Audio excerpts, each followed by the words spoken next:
screen record, do whatever you gotta do. Y'all get this video. Make sure it is saved. There's this TikToker who goes by the name of J Megan, and she went in. I'm talking about she do a lot of research. She do a lot of investigating. We still gonna keep everything all alleged, but the video is nowhere to be found. I found the video because somebody else is reacting to it, and I want y'all to get it, save it, because obviously she's on to something, because it's scrubbed from her page. It ain't on her page. So I'm gonna be quiet and I'm gonna just let it ride out. I believe she's saying something important. I want y'all to listen to how she mixed Tatum into some big wigs. And she got some important people in here. I'm telling you, I believe she said something that she wasn't supposed to say, and she had to take it off her page. Check it out, y'all. Before I dive into this video, I want y'all to go follow J Megan. She's been on this Nolan Wells case since the beginning, and she's very great in finding details, discrepancies, lies. She's very well diverse in connecting the dots. She knows exactly how to do it. She has time for the research. She goes in depth with it. And I want you all to, and I'm gonna shorten the video, so if you really want to go see the entirety of the video. Look what somebody say. They took this off of her page. Oh, really? That's why I said this video is important. It's very important, y'all. I'm telling you, this joint is important. Go to J Megan's page and you can find it. But I'm gonna bring something. I'm gonna kind of make it kind of short, and then watch to the end. And it's gonna surprise you. It's gonna be a bombshell. It's a bombshell. And now we will understand. It's a bombshell, y'all. Tatum is so connected to this case. It's a bombshell. It's a doozy. Watch it. Now, wait a minute. So Warren already had a boat hooked up when he woke up that morning. I'm assuming that had to be the Triton that was hooked up, right? Then he said that Wyatt went and put his smaller boat, the Palm Beach, into the water. Then Warren said that he was the one who drove the Palm Beach to their friend's dock. Assuming that Wyatt drove the Triton to the dock and Bart drove his own boat to that dock, who drove the Palm Beach out to the water then? Because he said that he got a ride in with Bart, even though at one point during the interview he said all of his stuff was on the Palm Beach. So it sounds to me like Warren was the one driving the Palm Beach. I'm also like, what parent would let their kid, who's obviously going off to party, take two of their boats and let their drunk friends drive? Like, it isn't making sense to me. I mean, maybe these parents are just shitty parents and irresponsible. Then he also said that he contacted Bart that morning to see if he could come. And Bart was like, yeah, I can give all your friends a ride, blah, blah, blah. According to him, there were 10-ish people, 15 people on that boat. So where were those people originally supposed to ride in on? They'd been planning it for weeks. They were excited about it. Why did Bart have to suddenly step in and take all these people? And remember, Bart said that his dad had canceled going out on the boat that day, so he could do it. Something's not adding up here. I think there was an adult somewhere in this mix. It would also explain how they all thought quickly on their feet with the sea tow. I wouldn't be surprised if an adult didn't come out there and just go off with other adults that were also on Horn Island and let the kids hang out with the boats. Here's where things are going to get interesting, folks. There are more GPS coordinates in the report than what we have seen publicly. I'm going to play you a clip from the interview, but remember, at 5:30 is when they started picking up regular speed, all right? It's right here, 525, speed miles, 30 to 35 knots. So here we go. Planed off and you have water in the boat and you're hauling, we're going pretty fast. We're going probably 40, 42 miles an hour. And so all that excess water that was built up in the boat is coming out of the boat. So, I mean, that's what we had to do. So we ran into Fort Bayou, and we didn't just run straight to my buddy's grandparents' house. We ran into Fort Bayou. A couple of us jumped in the water. And Wyatt, the whole reason for the stop was so Wyatt could hop in and put the plug back in the boat.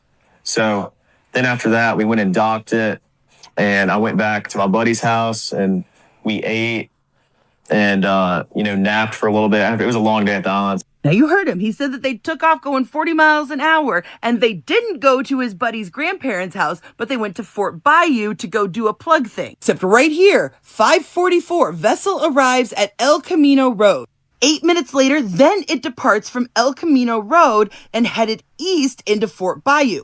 So right there we have a lie. The boat did stop before going into Fort Bayou. 6 minutes later, it comes back to El Camino Road, and the vessel departed El Camino Road half an hour later, headed southwest to St. Martin Bayou, and then turned southeast into Biloxi Bay Bridge. Then they went back to the Bayou boat launch. Then the boat was taken to Cardinal Lane, which was Wyatt's residence. Now, because I am an absolute genius, I was able to find it. This was where they left and where they came back that day. Then came back several times. Now, first off, why aren't we seeing footage of them returning that day? We know that Nolan was with them when they left. So why do they have the security cams from that morning, but not that night? Whose grandparents lived there? Jack's Patalo, whose family owns a pharmacy. It goes back deeper than that because George Patalo Sr., which is Jax's great-grandfather who is deceased, as it turns out, his great-grandfather was appointed and served on the staff of Mississippi Governor Cliff Finch. As you can see, I've confirmed Jax's relation to him. And as it turns out, Cliff Finch, well, he was in the Mississippi House of Representatives from 1960 to 1964 and supported racial segregation and backed the racist governor, to preserve segregation in the state. The federal grand jury conducted a 3-year-long investigation into his administration and several state agencies, and they were all accused of corruption and mismanagement. Finch was never found guilty himself, but some of his aides and appointees were indicted. And those sort of political connections seem to trickle down through the generations, so now we know why the governor got involved. And I started looking into the lawyer that's handling the defamation case from the Bart family. So from 2015 to 2018, he was state director of Americans for Prosperity. Then in 2018 to 2020, he was vice president of Stand Together